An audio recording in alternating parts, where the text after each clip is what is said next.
गुरु खबर चल रही है। खबर ये है कि बहुत सारे अमीर लोग हैं इस साल देश छोड़कर विदेश में जाके बस जाएंगे। तो आज के खर्चा पानी में हम ये जानेंगे कि रईसों की ये जमात भारत आखिर क्यों छोड़ के जा रही है, क्या कारण है। साथ ही एक्सपर्ट की मदद से समझेंगे कि ब्रेन ड्रेन के बाद वेल्थ ड्रेन क्या देश की तरक्की में रुकावटें डालेगा। इन सब बातों में बातचीत करेंगे और मेरा नाम है सिद्धांत, आप खर्चा पानी देख रहे हैं। Brought to you by 5paisa.com. Investing made easy and rewarding. Download the app now.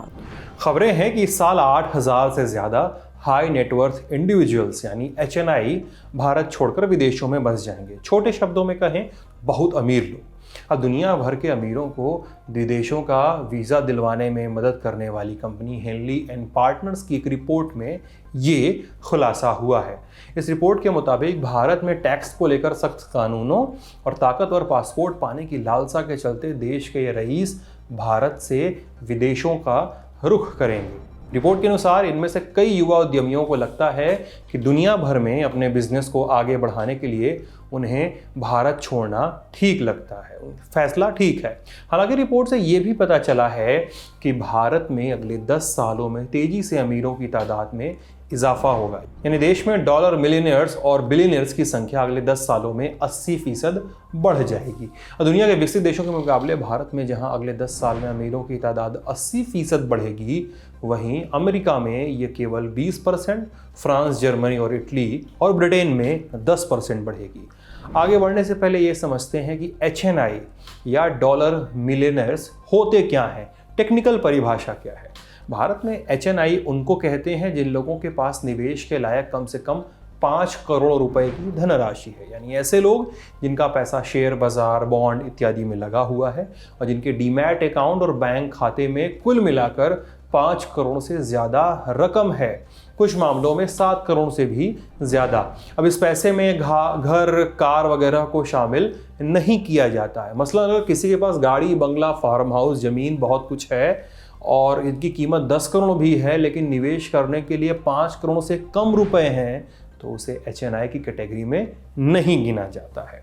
यानी कैश जो है, रुपया जो है, पैसा होना चाहिए 5 करोड़ कम से कम, बाकी हिसाब अलग। इससे इस बारे में हमने फाइनेंस मामलों में गहरी समझ रखने वाले शरद कोहली से बात की, जाना कि क्या है पूरा मामला। जानिए। भारत के लिए सोचने वाली बात है, क्योंकि कहाँ हम एक समय तरसते थे कि हमारे यहाँ जो है लोग अमीर हों, लोगों में समृद्धि आए, और जब वो समृद्धि आ रही है तो कुछ लोग बाहर की तरफ रुख कर रहे हैं। ऐसा अंदाजा लगाया जा रहा है कि इस साल 2022 में करीब करीब 8,000 डॉलर मिलेनियर हम पहले समझ लेते हैं किसको बोलते हैं। हम डॉलर मिलेनियर बोलते हैं जिसके पास 7.5 करोड़ रुपए। और इसमें इस डॉलर मिलेनियर को बोलने में ध्यान रखना चाहिए कि प्रॉपर्टी नहीं आती है। डॉलर मिलेनियर का मतलब है कि आपके पास लिक्विडिटी, मतलब लिक्विड कैश या आपकी इन्वेस्टमेंट्स मिला के 7.5 करोड़ या 7 करोड़ 70 लाख, क्योंकि अब डॉलर 77-78 का हो गया है, चलिए 7 करोड़ 80 लाख लगा लेते हैं। तो इतना आपके पास कैश हो अगर, तो आप डॉलर मिलेनियर कहलाते हैं। और ऐसा माना जा रहा है कि आने वाले इस पूरे साल में 2022 में भारत में करीब 8,000 नए डॉलर मिलेनियर्स बनेंगे। दूसरी कैटेगरी जो है ESOPs है, जिनको हम एम्प्लॉय स्टॉक ऑप्शंस बोलते हैं, जो कंपनी से शेयर्स मिल जाते हैं और वो शेयर्स जब वो एक्सरसाइज करते हैं तो काफी अच्छी खासी वैल्यू बन जाती है। एक चौथी कैटेगरी भी है, वो पुरानी है, उसका मैं अलग से जिक्र नहीं करना चाह रहा था, पर क्योंकि लिस्ट आ रही है तो मैं कर दूं। ये वो लोग हैं जो कि अमीर ज़्यादा हैं, मतलब अमीर घरों में पैदा हुए हैं और पैदा होते ही इनके नाम तो करोड़ों रुपए के शेयर्स हो जाते हैं। चलिए उनको भी गिन लेते हैं, पर पहली की 3 कैटेगरी ज्यादा इंपॉर्टेंट है, क्योंकि जो अमीर घरानों से हैं वो तो शुरू से ही बाहर विदेश में सेटल होने, विदेश में पढ़ाई करने, विदेश में बिजनेस करने के लिए जाते रहे। तो पहली 3 कैटेगरी के 8,000 लोग उम्मीद करी जा रही है कि 2022 में ये लोग यहाँ पर भारत में नए बनेंगे। और इसमें इंटरेस्टिंग बात यह आई है निकल के कि भारत की जो गिनती है ऐसे लोगों की आने वाले 10 साल में, वो America, Germany, UK, Italy, France को एक्सीड कर रही है। एक डेटा के अनुसार यह कहा जा रहा है कि 80% भारत में डॉलर मिलेनियर्स ज्यादा बनेंगे US, UK, Italy, France, Germany के मुकाबले, जहां पर यह नंबर कुल 10% या 20% के बीच में है। तो भारत में किस तरह से एक तरफ हम गरीबी की बात करते हैं, बेरोजगारी की बात करते हैं, हम गरीब कल्याण योजना जैसी चीज बात करते हैं जहां 80 करोड़ लोग सरकार के सहारे अनाज पर है, दूसरी तरफ हम एक बिल्कुल कॉन्ट्रास्ट में बात करते हैं जहां भारत के नए ये रिच निकल के आ रहे हैं, नए अमीर निकल के आ रहे हैं। तो बहुत ये इनइक्वालिटी तो दुनिया में सब जगह है। अब समझते हैं कि आखिर भारत के अमीर देश छोड़ने पर आमादा क्यों है। वैसे तो देश में पुराने उद्योगपतियों का जलवा बरकरार है, लेकिन टेक उद्यमियों की एक नई पीढ़ी भी उनके साथ कदम ताल करती नजर आ रही है। अमीर टेक उद्यमियों की ये फौज अपने बिजनेस को दूसरे देशों में फैलाने के लिए उत्साहित नजर आ रही है और अपनी पूंजी को ऐसे देशों में लगाना चाहती है ये फौज जो है जहां कम से कम टैक्स चुकाना पड़े। इसके अलावा देश के ये नए रईस ऐसे देश में बसना चाहते हैं जहां लिविंग स्टैंडर्ड ऊंचा हो। न सिर्फ रहने के मामले में ये देश अच्छे हों, बल्कि वहां बच्चों की एजुकेशन, बढ़िया हेल्थ सुविधाएं भी हों। अब खेतान एंड कंपनी में पार्टनर हैं विजल अजिंकी। उनका कहना है कि भारत में कड़े होते टैक्स से जुड़े जो कायदे कानून हैं, अमीरों को टैक्स में छूट न मिलने और वीज़ा फ्री ट्रैवल की इच्छा के चलते बड़ी तादाद में अमीर लोग भारत छोड़ रहे हैं। तो ये लोग देश छोड़कर जाएंगे कहाँ? रिपोर्ट कहती है कि अमीरों के पारंपरिक ठिकाने रहे ब्रिटेन और अमेरिका अब इन रईसों की पसंदीदा देशों की सूची से बाहर हो चुके हैं। रिपोर्ट के मुताबिक इन अमीरों के सबसे पसंदीदा देश यूरोपीय यूनियन के देश हैं, यूरोप के देश। इसके अलावा दुबई और सिंगापुर में भी भारतीय रईसों को खूब समझ में आ रहा है माहौल। रिपोर्ट के मुताबिक 3 देश ऐसे हैं जहां पे अमीरों ने विशेष दिलचस्पी दिखाई है, माल्टा, मॉरिशस और मोनाको। वहीं डिजिटल उद्यमी सिंगापुर को अपना स्वर्ग मानते हुए वहां शिफ्ट कर रहे हैं, क्योंकि उन्हें लगता है कि सिंगापुर में परिवार के रहने की बुनियादी सुख सुविधाओं के अलावा वहां का लीगल सिस्टम बढ़िया है। दुनिया भर के फाइनेंशियल एडवाइज़रों के वहाँ रहने से होने से उन्हें लगता है कि डिजिटल उद्यमों के लिए सबसे मुफीद जगह है सिंगापुर। इसके अलावा दुबई गोल्डन वीज़ा भी भारत छोड़ने वाले अमीरों की पसंद है, क्योंकि दुबई में किसी कंपनी को अधिग्रहण करना काफ़ी आसान है। आपको बता दें कि हेनली वेल्थ माइग्रेशन डैशबोर्ड के मुताबिक इस साल संयुक्त अरब अमीरात यूएई में सबसे ज़्यादा कम से कम 4000 अमीर लोग वहाँ जाकर बस चुके हैं।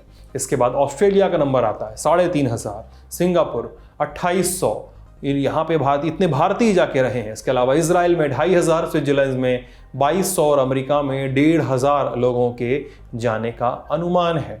आइए एक्सपर्ट से समझते हैं कि भारतीय अमीरों के विदेश में बसने की मुख्य वजहें क्या हैं।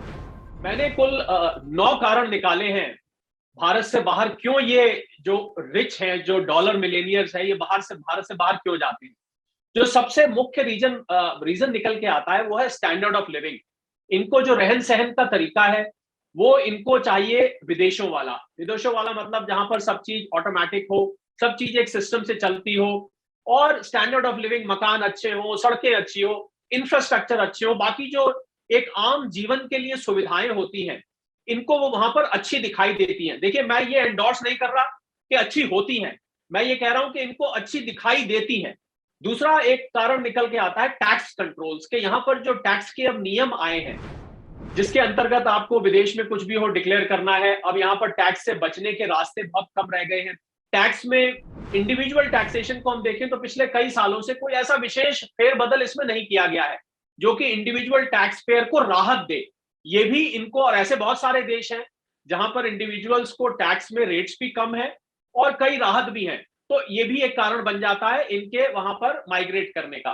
तीसरा कारण जो निकल के आया, 2 कारण मैंने बताया आपको, तीसरा कारण आया कि इनको जो पासपोर्ट है वो इनको स्ट्रांग चाहिए होता है, क्योंकि बहुत सारे देशों का पासपोर्ट ऐसा है जिनकी मान्यता दुनिया भर में ज्यादा देशों में है। भारत का पासपोर्ट करीब इस समय 53-54 देशों में आपको वीजा नहीं चाहिए, पर ऐसे ऐसे देश हैं, खासकर यूरोप में आप जाएं या अमेरिकन सब कॉन्टिनेंट में जाएं, जहां पर जहां का पासपोर्ट आपको दुनिया के 100 से ऊपर देशों में बिना वीजा के जाने की सुविधा देता है। तो इसको हम बोलते हैं स्ट्रॉन्गर पासपोर्ट। तो स्ट्रॉन्गर पासपोर्ट का एक कारण बन जाता है इनके बाहर जाने का। अगर मैं चौथा और पांचवा जाऊं तो चौथे और पांचवें में आते हैं एजुकेशन और हेल्थ, कि इनको वहां पर अपने बच्चों के लिए एजुकेशन और हेल्थ की फैसिलिटीज ज्यादा दिखाई देती है। इनको लगता है वहां पढ़ाई लिखाई बेहतर है। आज भी हम देखते हैं जो लोग नहीं भी सेटल हुए, भारत के जो middle class, upper middle class के लोग हैं, अपने बच्चों को कहीं चाहे लोन लेके भेजे, बाहर पढ़ने भेज देते हैं। इनको लगता है कि वहां की एजुकेशन भारत से बेटर। मैं बार बार ये ऐड कर रहा हूं, इनको ऐसा लगता है। मैं इस बात को सब्सक्राइब कर रहा हूं या नहीं कर रहा हूं, मैं इस बात पे कोई टिप्पणी अभी फिलहाल नहीं कर रहा हूं। तो एजुकेशन हेल्थ चौथा और पांचवा रीजन हो गया। अगर हम छठे रीजन पे जाएं, इनको लगता है जब हमने यहाँ पैसा कमा लिया तो सारा का सारा पैसा भारत में नहीं रखना चाहिए, इसको हमें डाइवर्सिफाई कर देना चाहिए। कुछ पैसा हमको दुबई, कुछ पैसा सिंगापुर, कुछ पैसा हमको यूरोप में वगैरह वगैरह, इनको वहां रखना चाहिए। इनको लगता है कि सारा पैसा भारत में नहीं रखो, कल को भैया यहाँ कुछ हो गया या यहाँ से भागना पड़ गया तो सारा पैसा हमारा यहाँ फंस जाएगा, ये इनको ऐसा नजर आता है। तो दूसरा, इसके अलावा तीन मैंने और कारण निकाले जो कि बहुत लोग शायद नहीं जानते हैं कि न्यूक्लियर फैमिलीज का प्रचलन पहले होता था कि भारत में आप अपने बुजुर्ग माता पिता को छोड़कर नहीं जाते थे, आप उनकी सेवा करते थे। अब जब से ये न्यूक्लियर फैमिलीज का प्रचलन चला है, जहां लोग अपने माता पिता को पीछे छोड़ने में, रिटायर्ड माता पिता या 60-65 साल से ज्यादा के, अब उनको छोड़ने में हिचकिचाते नहीं। पहले उनकी कोशिश रहती थी कि हम अपने माता पिता के पास ही रहें, बुढ़ापे में उनकी सेवा करेंगे, हम अगर दूर होंगे तो उनकी देखरेख कौन करेगा। तो मुझे लग रहा है ये जो सोच में बदलाव आया है न्यूक्लियर फैमिलीज का, ये भी एक कारण बना है जो वो बिल्कुल भी हेजिटेट नहीं करते हैं यहां से दूर जाके रहने में। दूसरा, उनको लगता है, जो आठवां रीजन मैं बताना चाहूंगा, कि उनको लगता है कि विदेशों में उनके बिजनेस को आगे बढ़ाने की अपॉर्चुनिटीज भारत से ज्यादा है। उनको ऐसा नजर आता है कि शायद अगर हम बाहर जाएं तो हम पूरी दुनिया को एक्सप्लोर कर सकते हैं। एक अंग्रेजी में कहावत होती है, the world is at your feet. तो मुझे लगता है कि वो उनको नजर आता है। और नौवां जो कारण नजर आता है कि फॉरेन एक्सचेंज के कंट्रोल्स भारत में विदेशों के मुकाबले अभी भी ज्यादा है। हम फुल्ली कैपिटल कन्वर्टिबिलिटी तो है हमारे यहाँ, करंट अकाउंट कन्वर्टिबिलिटी नहीं। जैसे उदाहरण के तौर पर आप मान लीजिए दुबई जाते हैं, दुबई में आप किसी भी करेंसी में कहीं भी कुछ भी कितना भी पैसा भेज सकते हैं, यही सिंगापुर में भी काफी हद तक है। भारत में अभी भी आप $2.5 लाख तक भेज सकते हैं। लिबरलाइज रेमिटेंस स्कीम में पहले के मुकाबले बहुत अच्छा है, $2.5 लाख कोई भी भारतीय भेज सकता है, पर आपको कारण बताने पड़ते हैं। उस पर अब आजकल टीडीएस भी कटता है, टैक्स कट जाता है। दिसंबर 2021 में लोकसभा में एक सवाल के जवाब में केंद्रीय गृह राज्य मंत्री नित्यानंद राय ने बताया था कि 1 जनवरी 2015 से 21 सितंबर 2021 के बीच 8,81,254 लोगों ने अपनी भारतीय नागरिकता छोड़ दी थी। राय ने संसद को बताया था कि विदेश मंत्रालय के पास उपलब्ध आंकड़ों के अनुसार 1,33,83,718 भारतीय विदेशों में रह रहे हैं। ऐसे में एक्सपर्ट्स का कहना है कि ब्रेन ड्रेन के बाद तो भारत की बड़ी समस्या वेल्थ माइग्रेशन का या वेल्थ ड्रेन बनने जा रही है। इसका असर भारत की तरक्की पर पड़ेगा। उनका कहना है कि जब अमीर भारत छोड़कर विदेशों में बसेंगे तो वहाँ फैक्ट्री लगाएंगे, वहाँ निवेश करेंगे, वहाँ के लोगों को रोज़गार देंगे, और ये हमारी अर्थव्यवस्था के लिए अच्छा संकेत नहीं है। हालांकि ये भारत के लिए बहुत चिंता की बात नहीं है, क्योंकि इससे कहीं अधिक करोड़पति भारत में उभर रहे हैं धीरे धीरे। पहले ही बताया था कि भारत में अगले 10 साल में अमीरों की तादाद 80% बढ़ने वाली है। भारत में दुनिया के 2% करोड़पति और 5% अरबपति अभी रहते हैं। हारून वेल्थ इंडिया की ताज़ा रिपोर्ट के मुताबिक भारत के 4.12 लाख करोड़पति भारत में इस समय हैं। देश में मुंबई सबसे अधिक करोड़पतियों की संख्या वाला शहर है, जबकि करोड़पतियों की संख्या के मामले में देश की राजधानी दिल्ली दूसरे नंबर पे है। सुनिए एक्सपर्ट इस पूरे वक्फे को, इस पूरे घटनाक्रम को किस नजरिए से देखते हैं। बिल्कुल, आज से करीब 25-30 साल पहले जब भारत में लिबरलाइजेशन शुरू हुई थी 1991 में, उसके बाद से हमने देखा बहुत सारे भारतीय नागरिक यूरोप, अमेरिका, ऑस्ट्रेलिया, सिंगापुर जाके सेटल हो गए थे। और ये ब्रेन ड्रेन उसको कहा जा रहा था कि भारत से बढ़िया एजुकेशन ली आईआईटी, आईआईएम से, और वहां आज वो बहुत ऊंचे ओहदे पर हैं। ऐसा माना जाता है कि अमेरिका की इकोनॉमी को अगर अंदरूनी ढंग से कोई चलाता है तो उसके पीछे भारतीय ब्रेन्स होते हैं। तो बहुत भारत में इस बात के पीछे रिग्रेट हुआ कि साहब पढ़ाई हमारे यहाँ करी, हमारा ब्रेन और उसका लाभ पहुंच रहा है किसी और देश को। अब ये वेल्थ ड्रेन देखने को मिल रहा है। अगर हम इसका आर्थिक असर देखें, इसका इकोनॉमिक इंपैक्ट अगर देख के चले, तो सबसे पहले इसका इकोनॉमिक इंपैक्ट होता है कि जो वेल्थ क्रिएशन भारत में हो रही है वो अब आज तक तो उन्होंने भारत में कमाया, कुछ पैसा वो जाते हैं तो वहां से ले भी जाते हैं। आपको पता होगा कि बहुत सारे देश पासपोर्ट बेचते हैं। पासपोर्ट बेचने का अर्थ है ऐसे ऐसे देश हैं $2.5 लाख से लेकर $5 लाख तक पासपोर्ट बिकता है। मतलब अगर आप वहां जाके निवेश करते हैं, मैं बेचने शब्द का इस्तेमाल इसलिए कर रहा हूं, उसको वो निवेश कहते हैं कि आप यहाँ के निवेश करिए, हम आपको तुरंत सिटीजनशिप दे देंगे।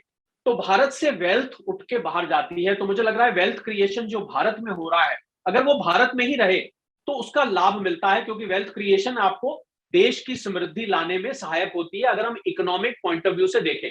दूसरा, ब्रेन ड्रेन की तो हमने बात करी, लाजमी बात है, अगर कोई स्टार्टअप वाला नया डॉलर मिलीनियर बन गया है, उसके दिमाग में कोई आइडिया था, वाकई ब्राइट आइडिया था, अगर इस आइडिया को वो आगे बढ़ाता, उसका उसी का दिमाग काम करता, तो शायद आज यहाँ पर वो स्टार्टअप और बड़ा हो जाता, जिससे भारत सरकार को टैक्स की कलेक्शन मिलती। यही मेरा अगला पॉइंट भी था कि टैक्स की कलेक्शन हमारी चली जाती है, क्योंकि वो स्टार्टअप अपना विस्तार बाहर जाके करता है, ना कि यहां जाके करता है। और चौथा पॉइंट जो मैं इसमें लाना चाह रहा था कि नौकरियां, मुझे लग रहा है कि जो भी डॉलर मिलेनियर्स हैं, वो नौकरी क्रिएट करने में सबसे ज्यादा सक्षम हैं, सबसे ज्यादा केपेबल हैं। तो वो नौकरियां भारत से चली जाती है, क्योंकि अपना वो ऑफिस वहां जाके खोल लेते हैं, अपनी फैक्ट्री वहां जाके लगा लेते हैं, और जो नौकरी लोगों को देते हैं वो वहीं के लोगों को नौकरी मिलती है। सब सब सरकारों के ये नियम है कि आपको लोकल इतने आदमी रखने पड़ेंगे, वो वहीं के लोगों को नौकरी मिलती है। तो मुझे लग रहा है रोजगारी की समस्या का समाधान इससे नहीं निकलता, क्योंकि आप बाहर जाके बिजनेस कर रहे हैं। दूसरा, पांचवा मैं कहूंगा कैपिटल फॉर्मेशन। कैपिटल फॉर्मेशन किसी भी अर्थव्यवस्था के लिए, जैसे वेल्थ क्रिएशन और कैपिटल फॉर्मेशन में अगर आप गार्ड इकोनॉमिक्स में जाएं तो थोड़ा फर्क है। तो कैपिटल फॉर्मेशन भी इसका विदेशों में होता है, और कैपिटल फॉर्मेशन का भी संबंध सीधा सीधा देश की समृद्धि से, देश में रोजगारी के अवसर क्रिएट करने से होता है। जो लोग अर्थव्यवस्था को समझते हैं वो मेरी बात से इस टाइम रिलेट कर पा रहे होंगे। और आखिरी जो मैं एक रीजन इकोनॉमिक इंपैक्ट में देखता हूं, और ये बहुत जरूरी है, शायद बहुत कम लोगों के दिमाग में आता है, कि ये एक ट्रेंड सेट कर देता है। अब मान लीजिए 4 दोस्त हैं, उसमें से 1-2 जाके मान लीजिए सिंगापुर में सेटल हो गए, 2 दोस्त दुबई में सेटल हो गए। उनके जो पीयर्स होते हैं यहाँ पर, वो कहते हैं यार तू तो बढ़िया बैठा है वहां पर, तू बढ़िया बैठी है, हम तो यहीं पर अभी बैठे हैं भारत में, ये कर रहे हैं वो कर रहे हैं। तो मुझे लग रहा है एक ट्रेंड पीयर प्रेशर की वजह से सेट हो जाता है, जिसको देखा देखी और लोग भी, आपको इसका आपको क्लासिक एग्जांपल मिलेगा। मैंने बहुत सारी सोसाइटीज में देखा कि जो कुछ लोग मिले, उन्होंने कहा हमारा बच्चा अमेरिका में पढ़ता है, तो घर आके मंत्रणा चलने लगी, भाई हम अपने बच्चे को भी, बच्चे ने जिद कर ली, हम इसको वहां भेजना चाहते हैं। मुझे लग रहा है जो भेड़ चाल है, इससे ये स्पीड और ज्यादा बढ़ जाती है। तो इकोनॉमिक इंपैक्ट इसका डेफिनेटली होता है। मुझे लग रहा है भारत सरकार को इस तरफ, हालांकि मैं ये मानता हूं कि 8,000 लोग अगर भारत से इस साल बाहर जाएंगे, तो भारत की अर्थव्यवस्था इतनी अच्छी और तेजी से बढ़ रही है, शायद इतना फर्क ना पड़े, क्योंकि उतने नए भी बन जाएंगे। पर अगर ये रुके नहीं यहीं पर, तो जिन जिन बातों की मैंने चर्चा करी, उनसे भारतीय अर्थव्यवस्था को और लाभ मिल सकता है। तो मुझे लगा भारत सरकार को कुछ इस पे चिंतन जरूर करना चाहिए, कि जो इन लोगों की शिकायतें हैं, अगर उसको हम कुछ हद तक भारत में समाधान निकाल सके और इनको जाने से रोक सके, तो मुझे लग रहा है कि भारत की अर्थव्यवस्था और तेजी से बढ़ेगी। यानी बात थोड़ी टेढ़ी मेढ़ी है। मुफीद कानून, माहौल की तलाश में लोग देश से बाहर जा रहे हैं, और लोग सोचते हैं, एक्सपर्ट सोचते हैं कि वो जाते हैं तो देश के लिए नुकसान छोड़कर जाते हैं, देश की अर्थव्यवस्था में एक डेंट छोड़ के जाते हैं। ये तो हो गया मेन टॉपिक। अब बात करते हैं रुपए की चाल की। 1-2 दिनों पहले हमने एपिसोड किया था, जो रुपया गिर रहा है लगातार, उस पर बुधवार 15 जून को कारोबार के दौरान डॉलर के मुकाबले रुपया मामूली तेजी के साथ 78 के नीचे भले ही आ गया, लेकिन इस साल रुपया बहुत टूट चुका है। इसे कुछ ग्राफिक्स के जरिए थोड़ा समझते हैं। 1 जनवरी को $1 की कीमत थी $74.50। फरवरी में रुपया और कमज़ोर हुआ, $1 का दाम हुआ $75। इसी तरह 7 मार्च को रुपया $76.90 पर बंद हुआ। हालांकि नए वित्त वर्ष यानी 28 अप्रैल लगते हुए 28 अप्रैल 2022 को डॉलर के मुकाबले रुपया थोड़ा मजबूत हुआ, और $1 की कीमत थी $76.60। लेकिन मई में फिर से रुपया गिरा और $1 $77.50 के आसपास आ गया। जून में रुपए ने गिरावट के सभी रिकॉर्ड तोड़ दिए। 13 जून को डॉलर के मुकाबले रुपए का दाम था $78.29। रुपए की गिरावट शेयर बाजार पर भी भारी पड़ रही है। इस साल विदेशी संस्थागत निवेशकों ने भारतीय शेयर बाजारों से 1,81,000 करोड़ रुपए निकाल लिए हैं। इसके अलावा रुपए ने एक और दर्द दिया है। रुपए में गिरावट के चलते देश का चालू खाता घाटा भी 2020-21 के 23.9 अरब डॉलर से बढ़कर 2021-22 के 43.8 अरब डॉलर पे पहुंच गया है। ये था आज का खर्चा पानी। कल के खर्चा पानी में हमने क्रिप्टो पे बात की थी। क्रिप्टो क्या जो गहराता हुआ संकट है, उस पे बात की थी। कई लोगों ने पूछा कि सर बताइए कि क्या किया जाए। बहुत लोगों ने कमेंट में लिखा, बहुत लोगों इनबॉक्स में आए कि इतना नुकसान हो गया, इतना घाटा हो गया, ये हो गया, वो हो गया। बताते हैं कि बहुत सारे लोग सलाह देते हैं कि यहाँ निवेश करो, होल्ड करो, ये फ्यूचर है, सब कुछ से दूर है, नियम से दूर है, कानून से दूर है। और यहीं पे एक्सपर्ट कहते हैं कि समस्या है। जो चीज़ नियम से, रेगुलेशन से दूर है, उसको नियम और रेगुलेशन के दायरे में लाना होगा। ये भविष्य की करेंसी भले हो, इस पे आप तमाम दावे भले हों, लेकिन इसका नियमन जो है, इसका रेगुलेशन जो है वो बहुत ज़रूरी है, ताकि बहुत सारी जो छोटी मोटी कंपनियां उग रही हैं क्रिप्टो के नाम पे, वो कहीं हमारा और आपका बहुत सारा पैसा लेकर कहीं फुर ना हो जाए, कहीं गायब ना हो जाए। हमारा और आपका पैसा सुरक्षित रहे, कानून के हाथों सुरक्षित रहे, इससे अच्छा क्या होगा। लेकिन जब इतने सारे लोग निवेश कर रहे हैं, इतने सारे लोग लगातार पैसा लगा रहे हैं इन चीज़ों में, तो सरकारों को भी सोचना होगा कि कैसे जल्दी से जल्दी रेगुलेशन के फ्रेमवर्क को तैयार किया जाए। और ये सब कुछ आपका पैसा है, तो जैसा हम हमेशा से कहते रहे हैं, फैसला आपका होना चाहिए। किसी के कहे में, किसी के बहकावे में रुपया लगाइए, रुपया निकालिए या रुपया रोके मत रखिए, अपनी समझ लगाइएगा। प्रदीप ने लिखा था शो और ग्राफिक्स बनाए थे प्रशांत ने। मेरा नाम सिद्धांत है। आप लल्लन टॉप देख रहे थे। Good night.